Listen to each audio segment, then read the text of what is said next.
নিজের দোষে আজকে আমার চুলাটাকে আমি হারালাম। সব দোষ আমার। আমি যে কেন এই কাজগুলো করলাম? মানে আমি বুঝি না রাজকীয় কিনতে গেলেই কেন এত বেশি বাধা আসতেছে? এটা কি আমার কপালে নাই? কাজটা ভালো করেছি না? অনেক সময় বুদ্ধি দিয়ে অনেক কাজ করতে হয়। জোর খাটিয়ে সব কাজ করা যায় না।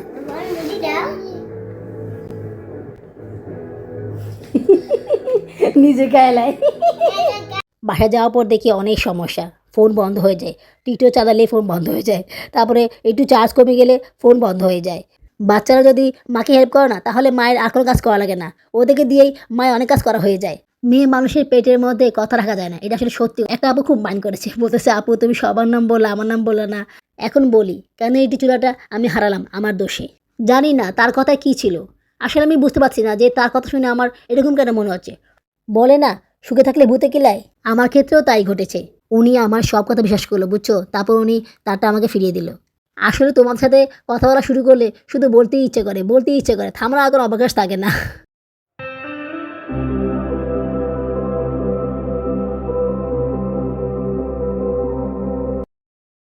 এই ঝুলঝাড়ুটা আমি কিনেছিলাম কিন্তু একবারও ইউজ করিনি।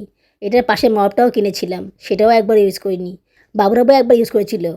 এই এরপর আর ইউজ করা হয়নি। তো আজকে আমি ঝুলঝাড়ু দিয়ে পুরা ঘরের ময়লা ধুলাবালি যা আছে সব সাফ করব।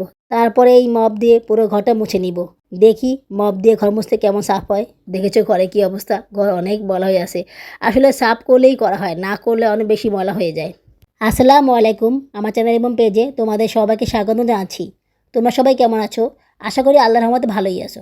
আমিও ভালো আছি আলহামদুলিল্লাহ। দেশে এবং বিদেশ থেকে যারা আমার ভিডিওটি দেখতেছো তাদের সবাইকে জানাই আমার পক্ষ থেকে আন্তরিক অভিনন্দন ও ভালোবাসা। নতুন আরেকটি ব্লগ নিয়ে আবার তোমাদের সামনে হাজির হলাম। এই ঝুঁঝাড়ুটা অনেক ভালো। এটা দিয়ে খুব সহজে ওয়ালের সব ময়লা ফেলে দেওয়া যাচ্ছে। মানে এটা সব জায়গায় দেওয়া যায়, যেভাবে খুঁজে সেভাবে দেওয়া যায়। চিকন করে, বেঁকা করে, মনে করো যে একটু ছড়াইয়া, মানে অনেক ভালো এটা। আমার কাছে তো অনেক ভালো লেগেছে। এটার দাম নিচ্ছে 200 টাকা। যাক, এই টাকা দিয়ে এটা কিনে পুষিয়েছে আমার। নর্মাল যেগুলো কিনতে পাওয়া যায় সেগুলো ভালো না, সেগুলো 2 দিনেই ছিঁড়ে যায়। তো এটা অনেক ভালো হয়েছে। ঘরে ঝুলমেলা সাফ করবো অনেকদিন ধরে ভাবতেছিলাম, কিন্তু সময় করে উঠতে পারতেছি না। এই বাচ্চাদের স্কুল, ঘরের কাজ, রান্নাবান্না করা, তো সব কিছু মিলিয়ে আসলে এই কাজে হাত দিতে পারতেছি না। তাছাড়া এটা করতেও অনেক বেশি সময় লাগে। শুক্র শনিবার আসলে একটু সুযোগ পাই, কিন্তু ওর সময় আসলে না অনেক ঝামেলায় পড়ে যাই। এই যেমন ধরো, এই শুক্র শনিবারে ঝামেলায় পড়ে গিয়েছিলাম। কী ঝামেলায় পড়েছিলাম? আমার মোবাইলের সমস্যা, মোবাইলে চার্জ হয় না। তোমাদেরকে তো বলেছিলাম। তো সেই মোবাইলটা ঠিক করতে নিয়ে গেছিলাম সার্ভিস সেন্টারে। বাবুরাবু বলেছিল ওনার চেনা দোকানে নিয়ে যেতে, তো সেখানে নিয়ে গেছিলাম স্কুল থেকে। তো নিয়ে যাওয়ার পরে উনি বললো যে এটা চার্জিং পোর্ট ঠিক আছে, বাট এটার ব্যাটারি চেঞ্জ করে দিলে ঠিক হয়ে যেতে পারে। তো তখন আমি বললাম চেঞ্জ করে দেন, দেখি ঠিক হয় কি না। বাবুরাবুকে অবশ্য ফোন দিয়ে বলেছিলাম, উনি বলেছিল চেঞ্জ করে দিতে। তো সেদিন ব্যাটারিটা চেঞ্জ করে বাসায় নিয়ে গেছিলাম। বাসায় যাওয়ার পর দেখি অনেক সমস্যা। ফোন বন্ধ হয়ে যায়। টিকটক চালালেই ফোন বন্ধ হয়ে যায়। তারপরে একটু চার্জ কমে গেলে ফোন বন্ধ হয়ে যায়। মানে অনেক সমস্যা। তারপর বাবুর ভাইকে বললাম যে এই সমস্যা, তো উনি বললে ফোনটা নিয়ে আবার যেতে। তো শনিবার আমি ফোনটা নিয়ে আবার গেলাম। যাওয়ার পর দেখালাম। তো দেখানোর পরে সে লোকটা বললো যে এই মোবাইলের ব্যাটারিতে সমস্যা, এই ব্যাটারিটা চেঞ্জ করতে হবে, এটা এখানে শ্যুট করতেছে না। তখন আমি বললাম অন্য ব্যাটারি লাগিয়ে দেন। তো উনি বললো যে ওনার কাছে ব্যাটারি আর নেই। তো বলতেছে যে 10 নম্বরে সার্ভিস সেন্টারে গিয়ে এই ব্যাটারিটা চেঞ্জ করে নেন, বা 10 নম্বর যেখানে ফোন ঠিক করে ওখানে গিয়ে দেখতে পারেন। এখন আমি ভাবতেছি যে এই ফোন ঠিক করতে অনেক টাকা লাগবে। বাবুরাবু কি ঠিক করে দিবে কি না? সার্ভিস সেন্টারে তো কম টাকা লাগবে না, এখানে ঠিক করে দিলে ওনার চ্যানেল উনি পরে যখন তখন টাকা দিয়ে দিতে পারবেন। কিন্তু ওখানে তো আর সেই সিস্টেম নেই, ওখানে তো ইনস্ট্যান্ট টাকা দিয়ে নিয়ে আসতে হবে। বাবুরাবু আনবে কি না, টাকা দেবে কি না, তাছাড়া সার্ভিস সেন্টারে তো অনেক বেশি টাকা লাগে। মানে আমি খুব বেশি টেনশনে পড়ে গেলাম, বুঝছো? তো এইদিকে আবার ও ছেলের কাছে গিয়েছিলাম না। তো সে করছে কি, ওই ব্যাটারিটা খুলে আগে ব্যাটারিটা লাগিয়ে দিয়েছে। তো ওই ব্যাটারি নিয়ে বাসার সময় দেখি চার্জ হচ্ছে না, মানে চার্জই হয় না। 1% 2% চার্জ। মানে মোবাইলের চার্জার দিয়ে রাখি, অনেকক্ষণ পরে 1% চার্জ হয়, আবার হয় না। তারপরে যখন চার্জার কটা খুলে ফেলি তখন দেখি চার্জ নাই, মানে চার্জ যেগুলো হয়েছে সেটাও নাই, মানে যায় একটু 1-2% হয়, সেটাও চলে যায়। মানে কী যে করব, আমি তখন ভিডিও শুট করতে পারতেছি না। তারপরে ভয়েস দিব সেটাও পারছি না। অনেক কষ্টে আসার পর একটু ভয় দিয়েছিলাম এই, কিন্তু তারপরে সেটা পারছি না। বাবুরাব্বাকে বললাম, উনি বলতেছে যে মোবাইলটা পরে ঠিক করে দেবে। বলল তুমি এখন আপাতত আমার মোবাইলটা ইউজ করো, এই মোবাইলটা রেখে দাও, এটা আমি পরে সময় হলে সুযোগ করে ঠিক করে নিয়ে আসবো। ওনার মোবাইলে তো ভিডিও করা যায় না, মোবাইলে ভিডিওর সমস্যা, আবার চার্জও বেশিক্ষণ থাকে না। যে মোবাইলটা উনি সবসময় ইউজ করেন সেই মোবাইলটা তো দিবেন না, যেটা আগে মোবাইল ছিল সাদা মোবাইল, তোমরা তো জানো। তো সেই মোবাইলটা উনি আমাকে দিবেন বলেছেন। তো সেই মোবাইলটা নিয়ে আমি কী করবো? এটা দিয়ে তো আমার চ্যানেলে কোনো কাজই হবে না। এমনিতে তো আমার চ্যানেলে 12টা বেজে গিয়েছে। আমি কন্টিনিউ ভিডিও আপলোড না করাতে আমার চ্যানেল ড্যাম খেয়ে গেছে। দেখো না ভিউজ কত কম। এখন যদি আমি ভিডিও না ছাড়ি তাহলে তো আরও বেশি অবস্থা খারাপ হয়ে যাবে। তো কী করবো, মানে টেনশনে পড়ে গেলাম, বুঝছো? এদিকে আমার কাছে যে টাকা নেই তা না, আমার কাছে ২৭০০ টাকা আছে। তো আমি চিন্তা ভাবনা করেছিলাম এই টাকা দিয়ে আমি রাইস কুকার কিনবো। এখন যদি আমি মোবাইল ঠিক করতে যাই তাহলে তো সব টাকাই যাবে, ২,০০০ টাকার নিচে তো নিবেই না। এবং এই টাকা দিয়ে আমি ফোনটা ঠিক করে আনলে তারপরে রাইস কুকার কবে কিনবো, সেটা তো আরও বেশি দেরি হয়ে যাবে। মানে আমি বুঝি না রাইস কুকার কিনতে গেলেই কেন এত বেশি বাধা আসতেছে, এটা কি আমার কপালে নাই? আবার এটাও ভাবলাম সার্ভিস সেন্টারের যে ব্যাটারি দিবে ওটা কোনো গ্যারান্টি নেই, ওটা যে ঠিকভাবে চলবে তার কোনো গ্যারান্টি নেই। যদিও শুনেছিলাম যে ৩ মাসের গ্যারান্টি দেয়, তারপর আমি শিওর না যে গ্যারান্টি দিবে কি না। আচ্ছা দিল ৩ মাসের গ্যারান্টি, ৩ মাস পর যদি নষ্ট হয়ে যায় তখন আমি কি করব? মানে খুব টেনশনে পড়ে গেলাম। আমি ওনাকে বললাম যে দেখো আমি তো চ্যানেলে কাজ করি, তুমি তো সবই জানো, আমার মোবাইলটা ঠিক করে দাও, আমার অনেক সমস্যা, তুমি তো জানো আমি চ্যানেলে ভিডিও আপলোড করি, আমার চ্যানেলের অবস্থা অনেক খারাপ। তো উনি বললো তোমার কয় টাকা জমেছে, তোমার ডলার কত জমেছে? আমি বললাম আমার তো ডলার সম্পূর্ণ জমে নেই, আমি তো প্রতিদিন কাজ করি না, ডলার খুব কম। তো বলছি তাহলে তোমার কাজ করে লাভ কি, তুমি শুধু তো কেন তো কষ্ট করো? আমি তো জানি উনি এটা বলবে, কারণ উনি তো চায় না যে আমি চ্যানেলে কাজ করি, বুঝো না? তারপরে আমি অনেক বেশি রিকোয়েস্ট করেছিলাম, কিন্তু উনি রাজি হয়নি। উনি বলছে পরে ঠিক করে দেবে। এখন পরে কবে? আমি বললাম পরে তুমি কবে ঠিক করে দিবা, ১ সপ্তাহ পরে নাকি ২ সপ্তাহ পরে? সে বলছে আমি জানি না, যখন টাকা আসবে তখন ঠিক করে দিব। তখনই আমি বুঝলাম যে সেটা ঠিক করে দিবে না সহজে, ঈদের আগে তো সেটা ঠিক করে দিবেই না, এটা আমি 100% শিওর। ঈদের পরে ঠিক করে দিবে তাও সেটা বলা যায় না, মানে ওনার মন মর্জির উপর নির্ভর করে, যদি ওনার ইচ্ছা হয় তাহলে ঠিক করে দেবে, সেক্ষেত্রেও সিউটি দিয়ে বলা যায় না। তো আমি এখন কী করব? আমি চিন্তা ভাবনা করতেছি আমি কি রাইস কুকার কিনবো নাকি ফোন ঠিক করবো, মানে মহা ঝামেলায় পড়ে গিয়েছিলাম। তো তখন আমি ঠিক করলাম যে ফোনটা তো ভালো চলছিলো, একটু বন্ধ হয়ে যেত কিন্তু আমার কাজ তো হচ্ছিলো, আমার ভিডিও শুট করা হচ্ছিলো, তারপরে আমি ভিডিও এডিট করতে পারতেছিলাম, ভয়েস দিতে পারছিলাম। শুধুমাত্র একটু চার্জটা বেশিক্ষণ দেওয়া লাগে আর কি, মনে করো যে কখনোই কম চার্জে রাখা যায় না, সবসময় ফুল চার্জে রাখতে হয়, তাহলে এই সমস্যাটা হয় না। যেমন ধরো 80%, 70% চার্জ হলে এই সমস্যাটা হয় না, 60% হলেও হয় না, এর নিচে গেলে এরকম হয় আর কি। তারপর আমি ভাবলাম যে আমি ওই ছেলের কাছে গিয়ে ওই আগে ব্যাটারিটা লাগিয়ে নিই, মানে যেটা সে আগে লাগিয়ে দিয়েছিল। কিন্তু বাবুর আব্বুকে রাজি হবে? ওনাকে বললাম, উনি বলতেছে না না, বাড়তি খরচ আমি দিব না, এটা লাগাবা, এটা সমস্যা করতেছে, পরে এটা নষ্ট হয়ে গেলে আবার তোমাকে আটা লাগাতে হবে, সেক্ষেত্রে বাড়তি খরচ হবে, আমি এটা করতে পারবো না। আমি বললাম আপাতত এটা দাও, তুমি তো আর এখনই ঠিক করে দিতেছো না, আপাতত আমি এটা ইউজ করি, আমার তো মোবাইলে ব্যাটারি লাগবে, আমার তো মোবাইল ইউজ করতে হবে। কিন্তু সে রাজি না, সে বাড়তি টাকা দিবেই না। তখন আমি বলেছিলাম যে ঠিক আছে তুমি এখন এই ব্যাটারিটা লাগিয়ে দাও, এটা খরচ দাও, এরপর তোমাকে আর কোনো খরচ দেওয়া লাগবে না। কিন্তু সে তারপরও রাজি হচ্ছিল না, বলতেছে আমি ওই ছেলেকে ফোনে না করে দিয়েছি, আসলে কিছুই করেনি। তারপরে আমি ওনাকে না বলে দোকানে গিয়েছিলাম। তো ওখানে গিয়ে বললাম এরকম সমস্যা হচ্ছে, আমি তো মোবাইলে কোনো কাজ করতে পারছি না, এটা চেঞ্জ করে দাও। বাবু বলেছে চেঞ্জ করে দিতে। তো এই কথা বলে চেঞ্জ করে নিয়েছি। তো এরপরে যে ব্যাটারিটা সে দিল সেটা আগের থেকে অনেক ভালো। মনে করো যে আগে যে ব্যাটারিটা ছিল ওটাতে ফল্ট ছিল, ওটাতে সমস্যা বেশি ছিল, এটা লাগানোর পর সমস্যা কম হচ্ছে। হ্যাঁ, বন্ধ যে একদমই হয় না তা না, বন্ধটা খুব কম হচ্ছে, টিকটকে ঢুকলে বন্ধ হয় না। তারপর মনে করো যে চার্জ কম থাকলে সহজে বন্ধ হয় না, যেমন ধরো বেশি করে ইউজ করলে হুট করে বন্ধ হয়ে যায়, এরকম আর কি। তবে সবসময় বন্ধ হয় না, খুব বেশি বন্ধ হয় না। আর মনে করো যে ব্রাইটনেসে একটু সমস্যা হয়, ব্রাইটনেসটা একটু আপ ডাউন করে, এই দেখা গেলো যে মোবাইলে আরও অনেক বেশি, আবার দেখা গেলো যে মোবাইলে আরও অনেক কম, মানে আমি কিছুই করি না, এটা অটো হয়ে যায়। তবে এটা খুব বেশি সমস্যা না। যাক, তারপরে যে আমার মোবাইলটা চলতেছে, আমি যে কাজ করতে পারছি এটাই অনেক বেশি। ব্যাটারি লাগলে পরে টাকা জমিয়ে কিনে নিব, এখন কেনা সম্ভব হচ্ছে না, এখন অনেক খরচ। এই দেখো মোটামুটি কাজ সেরে ঘরে গিয়ে দেখি মেয়েটা ঘুমিয়ে আছে, সোফার উপরে শুয়ে আছে। এখন যদি আমি ওনাকে ধরি তাহলে তো আরও জোরে কান্নাকাটি শুরু করে দিবে, তখন আমি আর কোনো কাজ করতে পারবো না। যাক, এভাবে শুয়ে থাকুক, ধরা যাবে না।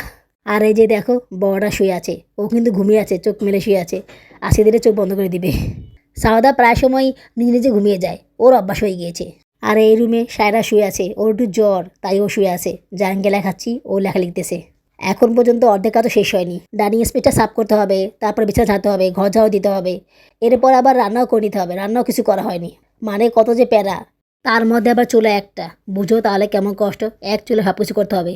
মোটামুটি সব কাজ সারা পরে ভাতটা বসিয়ে দিব, কারণ ভাতটা বসিয়ে দিলে আমার খেয়াল থাকে না, পরে ভাতটা নিচে লেগে যায়। তাছাড়া আবার সিলিন্ডার চুলা বুঝোই তো, গ্যাসটা বেশি, তাপটা অনেক বেশি থাকে, তাই সবসময় খেয়ালাতে হয়। কাজের মধ্যে থাকলে সেই খেয়ালটা রাখা হবে না। তোমরা হয়তো বা খেয়াল করে দেখবা যে 7টা বাজে কাজ শুরু করছি, 7টা বাজে মানে সন্ধ্যার পরে। আমি ভাবলাম শুক্রবার তো চলেই গেল, আজকে শনিবার, আজকে যদি না করি তাহলে আর কবে করব? রোববার তো বাবু বন্ধ, তখন তো এখনও কাজ করতে পারবো না, এমনিতেই উনি বাসা থাকলে কোনো কাজ করতে পারি না। তো যা করার আজকেই করতে হবে, দরকার হলে আজকে আমি ভয়েস দিব না। আমি সাধারণত এই সময়টাতে ভয়েস দিই, যেমন ধরো কালকে যে ভিডিওটা আপলোড করবো সেই ভিডিওটার ভয়েস আজকে দিয়ে দিই। তো আজকে ভয়েসটা দিয়ে ইমপ্রেশন দিয়ে সব কিছু ওকে করে রাখি, কালকে সেই ভিডিওটা আপলোড করে দিই।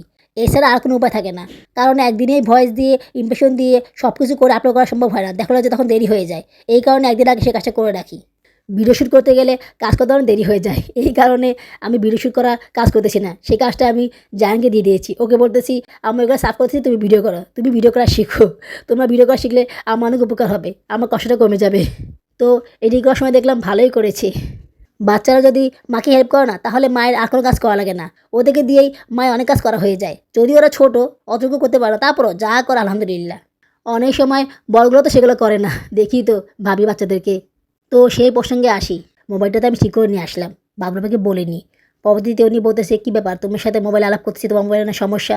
তো বললাম আমি না মোবাইলটা ঠিক করে আসছি। এটা শোনার পর তো উনি খেপে ফায়ার, হ্যাঁ তুমি কেন ঠিক করলা, তুমি আমাকে কেন জিজ্ঞেস করো, আমাকে না বলে কেন করলা, মানে এক্সেট্রা এক্সেট্রা দুনিয়ার কথা। পরে আমি বললাম তুমি তো মোবাইলটা দিয়েছোই ঠিক করার জন্য, তুমি তো বলেছো টাকা দিবা, তাহলে তুমি এখন কেন এমন করতেছো? তুমি টাকা দিবার দাও, এরকম করার কী দরকার আছে? তোমার কাজ তুমি করো, আমার এই মোবাইল দিয়ে কাজ চললেই তো হলো নাকি, তোমার কী সমস্যা? না উনি তো রেগে ফায়ার। তারপরে বাসার সবার চিল্লি কত কথা, মানে কী যে বলবো তোমাদেরকে। আমি তো মোবাইল লুকিয়ে রেখেছিলাম, কিন্তু মোবাইলের চার্জারটা লুকিয়ে রাখতে পারিনি, সেটা বাবার আব্বু লুকিয়ে রেখেছিল, পরামর্শ দিয়ে দিয়েছিল। তো সেদিনই চেঁচিলি করেছিল, এরপর আর কিছু বলেনি, এরপর চুপ হয়ে গিয়েছে। ওনার চেনা লোক, ওনার যখন মনে হচ্ছে তখন টাকা দিবে, সেক্ষেত্রে আমার কোনো প্যারা নেই। কাজটা ভালো করেছি না? অনেক সময় বুদ্ধি দিয়ে অনেক কাজ করতে হয়, জোর খাটিয়ে সব কাজ করা যায় না। আর কিছু টাকা জমিয়ে রাইস কুকারটা কিনেই নিব, তারপরে মাল্টি কুকারটা কিনবো, এরপরে পানির পট কিনবো। বুঝোই তো গ্যাস নেই, অনেক সমস্যার মধ্যে আছি, একটা চুলা। কী যে বলবো আপুরা, নিজের দোষে আজকে আমার চুলাটাকে আমি হারালাম। সব দোষ আমার, আমি যে কেন এই কাজগুলো করলাম আমার ভালো লাগে না, আমি সব বুঝি, তারপর যে কেন এগুলো করি। মেয়ে মানুষের পেটের মধ্যে কথা রাখা যায় না, এটা আসলে সত্যি কথা, বুঝছো? এটা আসলে কি বলবো, আমি খুব ভালোভাবে মানি, কারণ আমার এরকম হয়। আমি প্রায় সময় অনেক কথা পেতে রাখতে পারি না, সেই কথাটা বাইরে বের করে ফেলি, আর এটাতে আমার অনেক সমস্যা হয়। তবে সেটা সবার ক্ষেত্রে এরকম হয় না, একমাত্র হাজব্যান্ডের সাথেই এরকম হয়। দুইটা কারণে এটা হয়। মনে করা যে বাসায় একা থাকি, কথা বলার লোক নেই, তো ওনার সাথে কথা বলতে গিয়ে অনেক সময় অনেক কথা বলে ফেলি, মুখ দিয়ে চলে আসে। আর এটা কারণ হচ্ছে যখন ওনাকে আমি এরকম জাতীয় কথা বলি, মানে রাগ করে কথা, তখন উনি অনেক বেশি খেপে যায়। উনি খেপলে আমার কাছে অনেক ভালো লাগে। মানে প্রাথমিক পর্যায়ে ওনার রাগটা খেপাটা অনেক ভালো লাগে। পরে সেটা অবশ্য ওভার হয়ে যায়, তখন আর ভালো লাগে না। তো ওই সময়টা মানে প্রাথমিক পর্যায়ে ওনার রাগটা অনেক ভালো লাগে। তো এই সময় অনেক কথা অনেকে বলে দেই। ওনার মাঝে আমি আমার বাবাকে দেখতে পাই, আমার মাকে দেখতে পাই। আমার বাবা রাগ করলে এরকম করতো, মা অনেক সময় এরকম করতো। তো অনেক সময় ওদেরকে ফিল করি। তো এ মনে অজান্তে না আমি এটা করে ফেলি। আমার কাছে মনে হয় কি ম্যাক্সিমাম মেয়েরা এরকম করে। যারা করো আমাকে কমেন্টসে জানাও। এখন বলতেছি যে কী কারণে চুলাটা উনি নিয়ে গেল। মানে মেন কারণটা, মানে আমার দোষটা কি সেটা বলতেছি। তার আগে বলে নিচ্ছি, তোমরা কি আমার ভিডিওতে লাইক করেছো? না করলে এখনই করে নাও। আর যদি নতুন হয়ে থাকো তাহলে অবশ্যই সাবস্ক্রাইব করে নাও। সাবস্ক্রাইব করে রাখলে তোমরা সবসময় আমার ভিডিওটি দেখতে পারবে। আমি যখনই ভিডিও ছাড়বো তখনই তোমাদের কাছে নোটিফিকেশন চলে আসবে। তাই অবশ্যই সাবস্ক্রাইব করবে, বুঝছো আপুরা? আর ভিডিওটি সম্পূর্ণ দেখার পরে একটা কমেন্টস করে দিও। তোমাদের একটা কমেন্টস আমাকে কাজ করার জন্য অনেক বেশি অনুপ্রাণিত করে। তোমাদের কমেন্টস কম পাচ্ছি, প্লিজ বেশি করে কমেন্টস করো। যারা কন্টিনিউ আমার ভিডিও দেখে এবং কমেন্টস করে, ওদের সবাইকে আমি অনেক অনেক বেশি ভালোবাসি। তবে যারা নীরবে আমার ভিডিও দেখে, কমেন্টস করে না কিন্তু লাইক করে দেয়, ওদেরকেও আমি অনেক ভালোবাসি। তো আমি অনেকজনের নাম বলেছি, আবার অনেকজনের নাম বলিনি। তো আমি শুধুমাত্র ইউটিউবে যারা দেখে ওদের নাম বলেছি, কিন্তু টিকটকে, ফেসবুকে যারা দেখে ওদের নাম বলিনি। আসলে টিকটকে ভিডিও অনেকেই দেখে কিন্তু কমেন্টস খুব কম করে, মানে কন্টিনিউ কমেন্টস করে না। টিকটকে অনেক আপুই কমেন্টস করে, কিন্তু সব আপুরা কিন্তু সবসময় কমেন্টস করে না। যেমন ধরো এখন ভিডিও আপলোড করার পরে কজন করলো, আবার পরে ভিডিও আপলোড করার পরে অন্য কজন করলো, মানে সেই কজন আর করে না, বুঝছো? তারা আবার ওদের ইচ্ছা মতন কমেন্টস করে কয়েকটা ভিডিও আপলোড করার পরে। এই কারণে আমি টিকটকে আপুদের নাম বলিনি। তো একটা আপু খুব মাইন্ড করেছে, বলতেছে আপু তুমি সবার নাম বললে, আমার নাম বললে না। আমি সবসময় তোমাকে কমেন্টস করি আর তুমি আমার নাম বললে না। তো তখন আমার কাছে খুব খারাপ লেগেছে। ওই আপুটা সব সময় মানে প্রত্যেকটা ভিডিওতে কমেন্টস করবে, তার কমেন্টস অনেক বেশি। মানে আমি একটা আপুর কথা বলেছিলাম না, রুবেল আহমেদ আপুটা, তো সে আপুরা সবসময় আমাকে কমেন্টস করবে, প্রত্যেকটা ভিডিওতে তার কমেন্টস আছে, মনে করছে একাধিক কমেন্টস। ঠিক ওই আপুরাও সেরকম। কি হয়েছে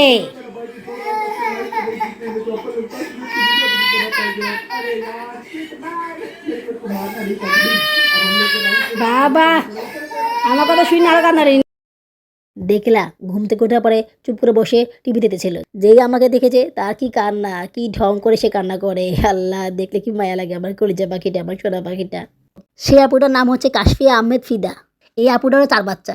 এই আপুটা সবসময় আমার ভিডিও দেখে আর সবসময় আমাকে কমেন্টস করে। আপু তোমার নাম নেই নেই, আজকে নিলাম, সরি আপু কিছু মনে করো না। তুমি মাঝখান দিয়ে আবার কমেন্টস করা বন্ধ করে দিয়েছিলে, তুমি অসুস্থ ছিলে, আমি পরে জেনেছিলাম। তাই আমার কথায় কষ্ট পেও না। আমি জানি তুমি আমাকে অনেক অনেক বেশি ভালোবাসো। টিকটকে একমাত্র তুমি আছো যে আমাকে অনেক বেশি ভালোবাসো। তুমি আমাকে এত বেশি ভালোবাসো যে তুমি সুস্থ হয়ে যাওয়ার পরে আমার আগে ভিডিও সব দেখেছো, মানে যেগুলো তোমার দেখা হয়নি তুমি সবগুলো দেখেছো এবং কমেন্টসও করেছো। আপু তোমাকে অনেক অনেক ধন্যবাদ আমাকে এত বেশি সাপোর্ট করার জন্য। সবসময় আমাকে এভাবে সাপোর্ট করে যাবা, তাহলে আমি কাজ করার জন্য আরও বেশি আগ্রহী হব। আর ফেসবুকে একটা আপু আছে, সে ভিডিও দেখে কমেন্টস মাঝে মধ্যে করে, শিউলি। এই আপুটা আমাকে মাঝে মধ্যে কমেন্টস করে, সবসময় করে না। জানি না সে আমার ভিডিওটা দেবে কি না। যদি দেখে তাহলে অবশ্যই বলবো তাকে, তুমি কন্টিনিউ কমেন্টস করো, তোমার কমেন্টস পড়তে অনেক ভালো লাগে। ফেসবুকে তো তুমিই কমেন্টস করো, আর কেউ কমেন্টস করে না। করে, তবে সেটা খুব কম, ওইভাবে করে কেউ করে না। এখন বলি কেন এইটি চুলাটা আমি হারালাম আমার দোষে। চুলা তো দোকানে রেখে এসেছি, বাবরাবু বলতেছে সিলিন্ডার গ্যাস তো আছে, তো ওই চুলা লাগবে না, ওটা ইউজ করা লাগবে না, ওটা আমি ওখান থেকে নিয়ে কোথাও বিক্রি করে দিব।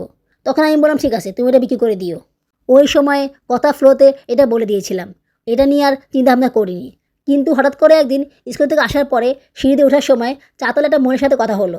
তার বাসায় সিলিন্ডার গ্যাস আছে, ইট চুলাও আছে, পানি গরম করে মেশিন, মাল্টি কুকার সব কিছু তার ঘর আছে।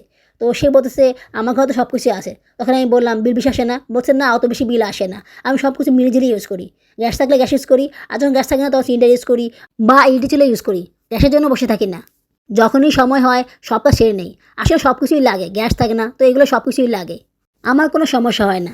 তবে সিলিন্ডারটা কম ইউজ করি, যখন খুব বেশি প্রয়োজন হয় তখন সিলিন্ডারটা ইউজ করি। এছাড়া ইটের চুলা, গ্যাসের চুলা ইউজ করি। তার আবার ওয়াশিং মেশিনও আছে, ওরকম করে তার কারেন্ট বিলও বেশি আসে না। জানি না তার কথায় কী ছিল, আসলে আমি বুঝতে পারছি না যে তার কথা শুনে আমার এরকম কেন মনে হচ্ছে। হঠাৎ করে আমার মনে হলো যে আমি তো চুলাটা আনতে পারি, চুলাটা ইউজ করতে পারি। এক চুলা দিয়ে গিয়ে সব কাজ হয়, একমাত্র সিলিন্ডার চুলা দিয়ে গিয়ে সব কাজ হবে। এই মোড়া তো সব কিছু ইউজ করে, তা তো কোনো সমস্যা হয় না। তাহলে আমি কেন করবো না? আমি কেন এক চুলা দিয়ে কষ্ট করবো? আমার তো আরও বেশি লাগবে, আমার তো বাচ্চা বেশি। তো তখন মাথায় এটা আসলো। 500 টাকা দিয়ে চুলাটা ঠিক করেছি, কিন্তু একবারও তো ইউজ করিনি। ইউজ করে দেখিই না, ইউজই তো করলাম না, কেন রে বিক্রি করে দিব? দেখি ইউজ করে যে কদিন যায় সে কদিন ইউজ করব, তারপর না হয় ভালো হলে অন্য চুলা কিনে নিব। যেই ভাবা সেই কাজ। সারাকে স্কুলে দিয়েই সংসারে বের হয়ে গেলাম, চুলাটা বাসায় নিয়ে আসলাম। ভয়ে আনলাম, এই চুলাটা যদি না চলে, সেদিনকার মতো যদি সমস্যা করে। আল্লাহর রহমতে কোনো সমস্যা হয়নি, চুলাটা ভালোই চলছিল। ভাবলাম দেখি চুলাটা কয়েকদিন চালিয়ে যদি সমস্যা না হয় তাহলে বাবুরাবুকে বলবো। এই পর্যন্ত ঠিক ছিল, কিন্তু সেদিনই আমি চুলা আনার কথা ওনাকে বলে দিলাম, যেটা আমার একদমই ঠিক হয়নি। আমি ভেবেছিলাম উনি হয়তো বা কিছু বলবে না।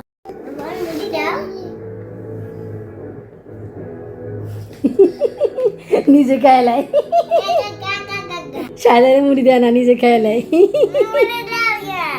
আবার চা দাও, মুড়ি দাও, মুড়ি দাও পরে।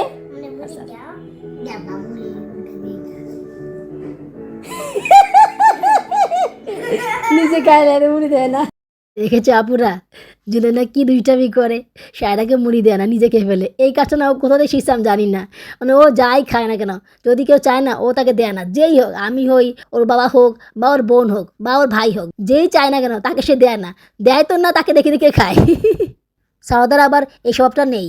সারদার কাছ থেকে আমি চাইলে আমাকে দেয়, কিন্তু ওর বোন চাইলে মাঝে মধ্যে দেয়, আবার দেয় না। বাবা ক্ষেত্রেও সেরকম।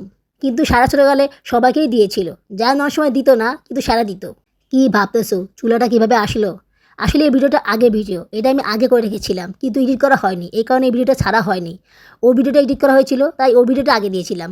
এই ভিডিওটা এমনিতে অনেক বড় হয়ে গিয়েছিল, এডিট করতে অনেক সময় লেগে যাচ্ছিল, ভিডিও আপলোড করতে হবে, এই কারণে এই ভিডিওটা তখন ছাড়া হয়নি। তখন আবার ওই ভিডিওটা মোটামুটি কমপ্লিট করা ছিল, এই কারণে ওই ভিডিওটা দিয়েছিলাম। তোমাদেরকে কি বলবো, আমি নিজেই তো অবাক হয়ে যাচ্ছি এই ভিডিওতে এই চুলাটা দেখার পরে। কালকের পালং শাকের তরকারি আছে, তাই আজকে একটু ডাল রান্না করেছি আর ডিম ভাজি করে নিচ্ছি। যেহেতু 2 দিন আগেই ডাল দিয়ে ডিম ভুনা করেছিলাম, তাই আজকে আর সেটা করতে ইচ্ছা করছে না, এই কারণে শুধু পেঁয়াজ মরিচ দিয়ে ডিমটা ভুনা করে নিব। সকালে নাস্তায় পাস্তা রান্না করেছিলাম, কিছু বাকি আছে, এগুলো বাবুরাবু আসলে ওনাকে গরম করে দিব, উনি না খেলে আমি খেয়ে নিব। তো সেই প্রসঙ্গে আসি, আমি তো বলে দিলাম ওনাকে, ভেবেছিলাম উনি কিছু মনে করবে না বা উনি খুশি হবে, কিন্তু উনি প্রচুর রাগ করলো, অনেক চেঁচামেচি করলো, বলতেছে এই চুলা ইউজ করার দরকার নাই, এই চুলা ফাটছে, এই চুলার সমস্যা, তুমি এটা রেখে দাও, আমি এটা আলমারিতে ভরে রাখবো। তখন আমি ভেবেছিলাম হয়তো বা উনি রাগের মাথায় এই কথাটা বলতেছে, তারপরেও আমি সতর্ক ছিলাম, ভাবলাম উনি আসার পরে তো রাগের মাথায় এটাকে আলমারির ভিতরে রাখতেও পারে, ওনার যে মেজাজ। তারপর আমি করলাম কি, ওনাকে বললাম আমি তো তোমার সাথে মজা করেছি, আমি তো এটা আনিনি, তুমি যে নিয়ে আসো, আমি এটা নিয়ে আসিনি। বলছি সত্যি? আমি বলতেছি হ্যাঁ সত্যি। তখন ওই মুহূর্তে বুঝছো আমি বেঁচে গেলাম, মানে মহাবাচা বেঁচে গেলাম। যেই ভুলটা আমি করেছিলাম সেটাই এই কথায় কেটে গেল। তারপর আমি ইটের চুলা আর সিলিন্ডার গ্যাস দুটোই ইউজ করতেছি। জানো না এই দুটো ইউজ করে কী মজা, মনে করো যে কাজের চাপ নেই, দ্রুত সব কাজ করা যায়। তবে ইডি চুলায় কাজ বেশি করেছি, সিলিন্ডার গ্যাসে কাজ কম করেছি। মনে করো যে যেগুলো সিলিন্ডার গ্যাসে না করলেই নয় সেগুলো করেছি। আবার দেখা গেলো যে আমার সময় নেই, কাজটা করতে হবে, তাড়াতাড়ি করে রান্না করতে হবে, চুলা খালি নেই, তখন করেছি। এছাড়া আমি সব কাজ ইডি চুলায় করার চেষ্টা করেছি। একে তো গ্যাস বেশি খরচ হয়, তার মধ্যে আবার পাতিলের তলায় কালি জমে, তো এটা একটা সমস্যা। উনি আসার আগে ইডি চুলায় সব কাজ সেরে নিতাম। উনি যখন আসবে তার কিছুক্ষণ আগে চুলার লাইন খুলে সেটাকে খাড়াতলায় রেখে দিতাম। উনি বুঝতেও পারতো না। আলমারিতে রেখে দিলে বাবার চাবি খুলো, বাবার বের করো, ঝামেলা, এই কারণে আলমারিতে রাখিনি। আবার চাবিও লুকিয়ে রাখো, উনি যদি সন্দেহ করে চাবিতে খুলে দেখে, এই কারণে খাটের নিচে লুকিয়ে রেখেছিলাম। তো ভালোই চলছিল, আমি ভালোই ছিলাম, সুখেই ছিলাম। বলে না সুখে থাকলে ভূতে কিলায়, আমার ক্ষেত্রেও তাই ঘটেছে। 7 দিন ইউজ করার পরে রবিবার আসলো।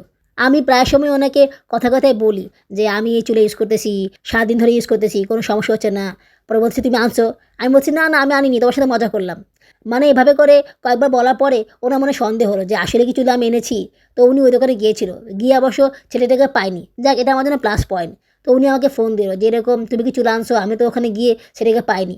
তো এই কথা শোনার পরে আমি ঠাপ করে বলে দিলাম হ্যাঁ আমি চুলা নিয়ে এসেছি, আমি তো চুলা সেদিনই নিয়ে এসেছি, 7 দিন ধরে কাজ করতেছি, কোনো সমস্যা হচ্ছে না। এইটা শোনার পরে তো উনি অনেক বেশি খেপে গিয়েছেন যে আমার সাথে ফাইজলামি, তুমি বলেছো যে তুমি আনো নাই, এখন বলতেছো আনছো। ওহো, মাঝখান দিয়ে এই চুলাটা উনি চেয়েছিল। যখন আমি বলেছিলাম যে আমি এনেছিলাম, তো উনি বলতেছে এই চুলাটা আমাকে দাও, আমি রেখে দেই। তখন আমি বলেছিলাম যে আমি এই চুলাটা তোমাকে দিব না। এটা বলার পরে উনি ইন্টারনেটের লাইন খুলে নিয়ে গেছিলো। প্রায় একদিন আমাদের বাসায় নেট ছিল না, উনি তার দেয়ইনি। মানে ওনার কথা হচ্ছে চুলা দিবা তা নিবা। তো তখন আমি ভাবলাম কেন আমি ওনাকে এটা বললাম, ওনাকে এটা না বললেই হতো। তারপরে আমি একটা প্ল্যান করলাম যে ওনাকে বলি আমি এটা আনিই নি। উনি হয়তো বা আমার কথা বিশ্বাস করবে। আমি এতটাও বোকা না যে আমি ইন্টারনেট তার ইউজ করবো না। উনি তো জানে যে ইন্টারনেট লাইনটা আমার জন্য কত বেশি জরুরি।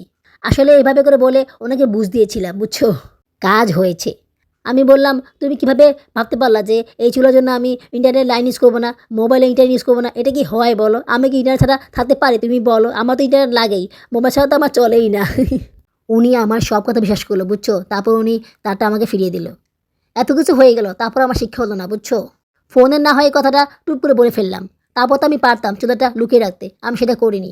আসলে বুঝছো আমি ফেড আপ হয়ে গিয়েছি, বারবার শুধু লুকিয়ে রাখো বের করো, লুকিয়ে রাখো বের করো।